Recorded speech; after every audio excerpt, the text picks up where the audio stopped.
কিরে, গণেশ, কার্তিক, লক্ষ্মী, সরস্বতী, তোরা সবাই পড়াশোনা বাদ দিয়ে এখন খালি ফিফা দেখতে ব্যস্ত নাকি? একটা কথা কান খুলে শুনে রাখ কিন্তু, হ্যাঁ, এইবার মামা বাড়ি যাওয়ার আগে যদি সব পড়া শেষ না হয় তাহলে কিন্তু খুব খারাপ হয়ে যাবে। আচ্ছা মা, ওসব পরে হবে। আগে বলো তো এবারে ডেট গুলো কবে কবে? অফিস থেকে ছুটি নিতে হবে যে। ও মা, তুই এখনো ডেট জানিস না?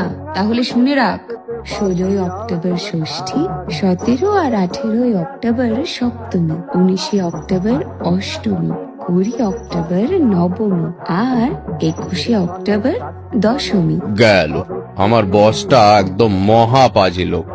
এতদিনের ছুটি চাইলে আবার লেকচার দিতে বসবে। আরে আমি আসছি বলে কথা, ছুটি না দিয়ে যাবে কোথায়?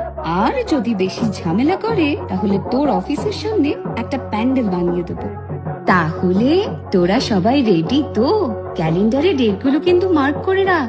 আর কমেন্টে বলতো এইবার পুজোতে প্রথম কোন প্যান্ডেলটা দেখতে যাবি।